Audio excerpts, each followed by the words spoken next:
당 대표 선거는요, 뭐 아시는 것처럼 당원 투표가 80%로 아주 절대적이죠. 그래서 지금 이렇게 표현할 수 있을 것 같습니다. 2등 주자들은 동지 의식을 부각하는 것 같아요. 만나보시죠.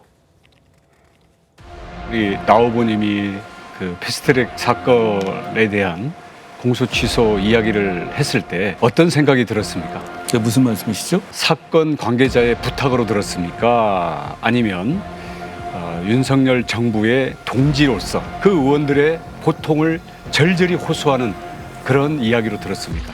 법무부 장관이 당의 동지로서 어떤 그 업무를 담당할 수는 없는 겁니다. 저는 일반 국민들께서 그 말씀 들으시면 좀 우려하실 것 같아요. 제가 왜 아까 사과를 드렸냐면 제가 그 말을 잠시만요. 꺼낸 것 자체가 조금 부적절했던 것 같고요, 공개적으로. 다만 법무부 장관으로서 그런 얘기를 들었을 때는 거절해야 맞는 겁니다. 법무부 장관은 그냥 사건을 다루는 관료일 뿐이다. 이게 과연 동지 맞습니까? 법무부 장관이라는 법 집행을 책임지는 사람의 입장에서 당과 동지로서 동지적 관계로서 법무부 장관이 임무를 수행했어야 된다.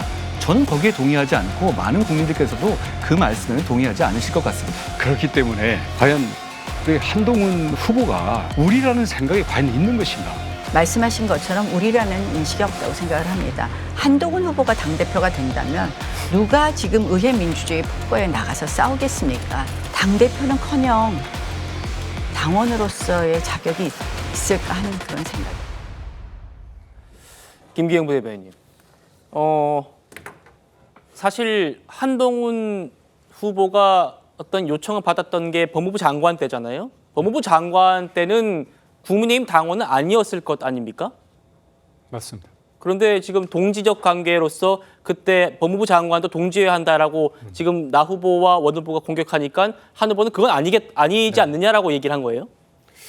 그러니까 그 당시에 법무부 장관일 때 했던 생각과 행동이 있을 거고 예. 지금의 당대표 후보로서의 생각과 행동이 있을 텐데 제가 볼 때 그 법무부 장관의 어떤 행동 그 부분에 대해서 지금 다른 후보들이 문제 제기했을 때 국민들 입장에서는 이해가 안 될 겁니다. 하지만 이거는 전당대회고 토론회고 이거는 당원들이 표를 갖고 있기 때문에 당원들에 대해서 호소를 하는 거거든요.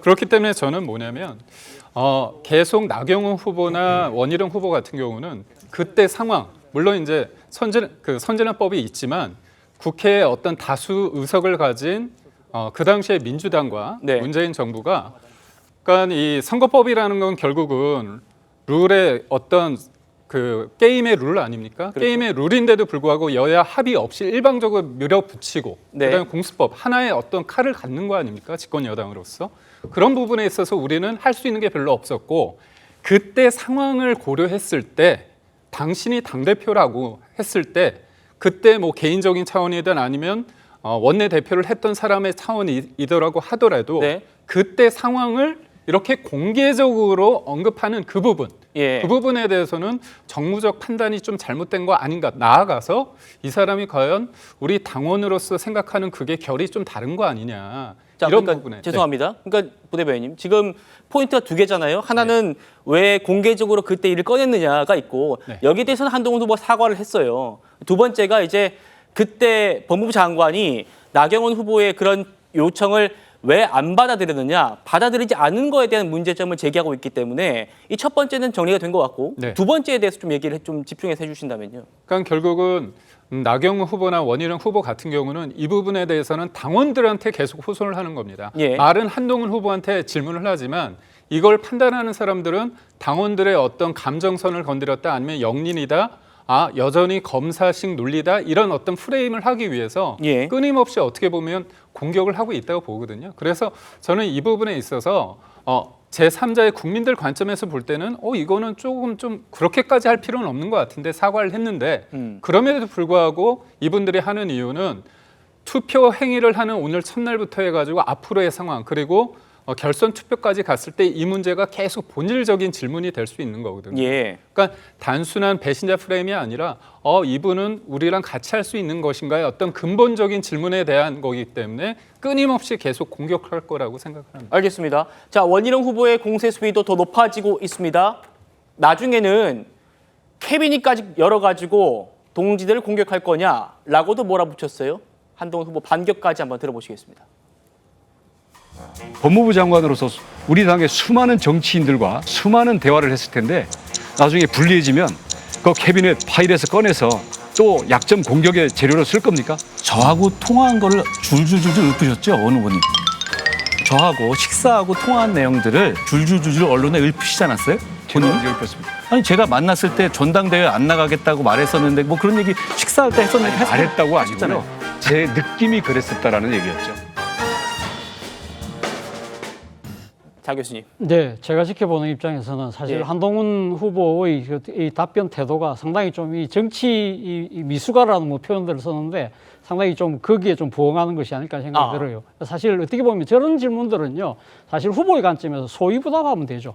그렇지 않습니까? 뭐 근거에 그리고 1등 후보니까요. 예? 1등 후보니까. 1등 후보니까 그렇게 질문하면 그렇게 뭐 캐비넷에 있는 거 다 해가 예. 털어낼 거 있어.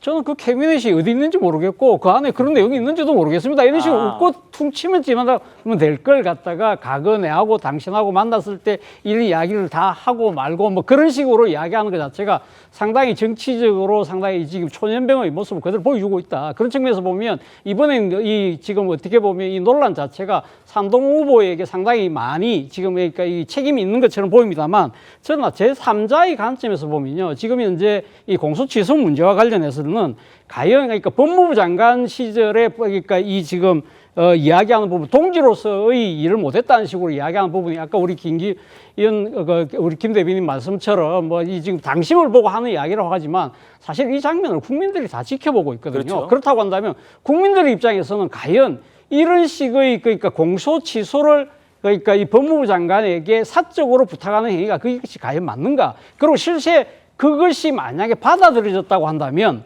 그것이 과연 그 당시에 약간 민심은 이것을 수용할 수 있었을 것인가? 저는 그렇게 보지 않습니다. 만약에 나경원 당시 전 의원이 당시 한동훈 법무부 장관에게 부탁을 했는데 그래서 공수처소를 이런 식으로 만약 명령을 했다? 아마 당장 검찰에서 반발하겠죠. 그리고 또 더 나아가서는 그러니까 윤석열 정권이 검찰을 결국은 권력의 신여 내지는 도구로 보는 거 아니냐. 아마 상당한 역풍이 일었을 거예요. 그럼에도 불구하고 이러한 부분들이 마치 그 정당한 행위인 것처럼 지금 원희룡 후보든 나경 후보가 이야기하는 부분 자체가 예. 이걸 지켜본 국민들 입장에서는 도대체 이번 전당대회가 보수의 혁신과 쇄신과 정반대로 가는 거 아니냐. 그렇게 생각할 수 있다는 것이죠. 예. 그런 부분들을 보면서 삼자가 지켜보기에는 참 딱한 논쟁을 하고 있다는 생각이 든다는 겁니다.